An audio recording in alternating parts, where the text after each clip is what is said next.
ស្តីបងប្អូនទាំងអស់គ្នាថ្ងៃនេះខ្ញុំនឹងបង្ហាញបងប្អូនទាំងអស់គ្នាពីរបៀបឆាគុយទាវកាត់ជាមួយនឹងបង្គាស្រស់គ្រឿងផ្សំមានដូចជាគុយទាវកាត់បង្គាប្រេងខ្យងទឹកស៊ីអ៊ីវខ្ទឹមចិញ្ច្រាំពងមាន់សណ្តែកបណ្ដុះនិងស្លឹកក្រូចឆាយសូមបងប្អូនទាំងអស់គ្នាតាមដានទស្សនាជាមួយនឹងរបៀបធ្វើទាំងអស់គ្នាជាដំបូងយើងត្រូវចាក់ប្រេងហើយបន្ទាប់មកទុកវាឲ្យក្តៅ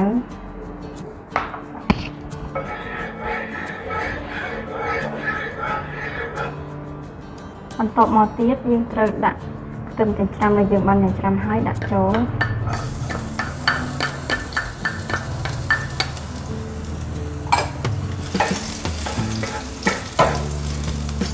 ហើយឆាវាឲ្យឡើងក្រហមបន្តិច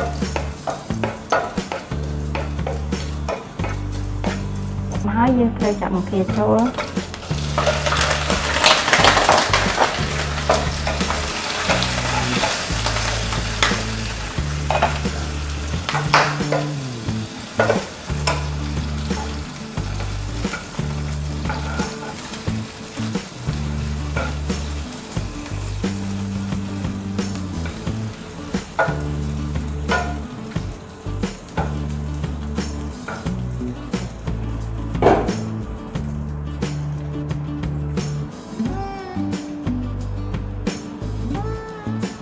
តែបង្គាឆ្អិនយើងត្រូវដាក់ពងមាន់ចូល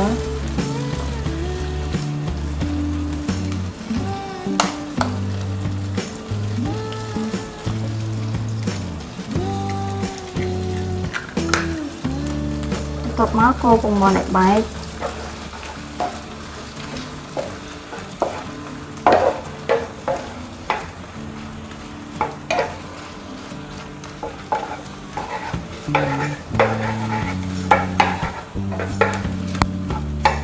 បងផតពីពងមាន់យើងឆ្អិនបន្តិចហើយយើងត្រូវដាក់កាទៀវ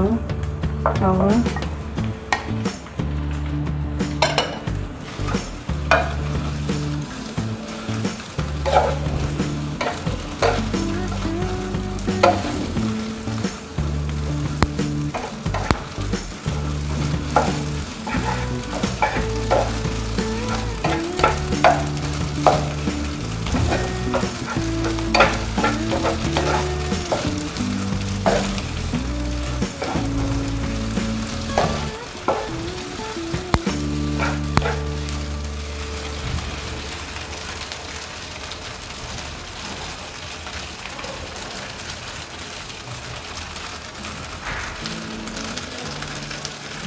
ត្រូវចាក់ប្រេងខ្យងចូល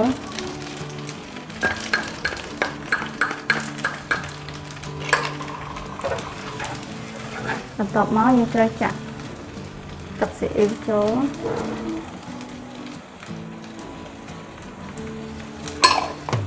ហើយកូរវាឲ្យសព្វ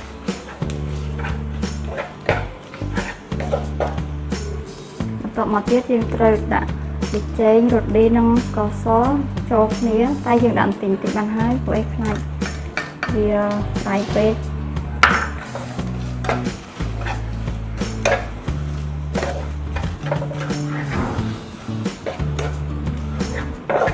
ដល់ហើយយើងត្រូវដាក់ដាច់បណ្ដុះចូលហើយឆាវាឲ្យឡើងទន់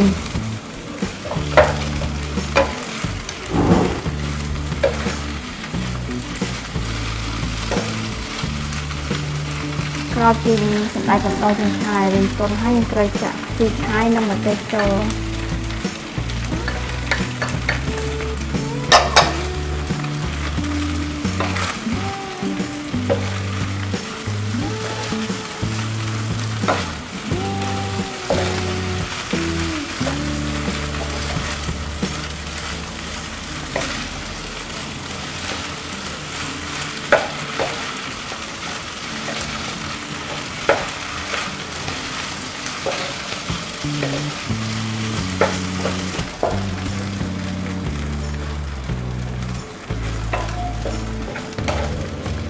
ឥឡូវនេះគុយទាវឆាយើងបានឆ្អិនហើយ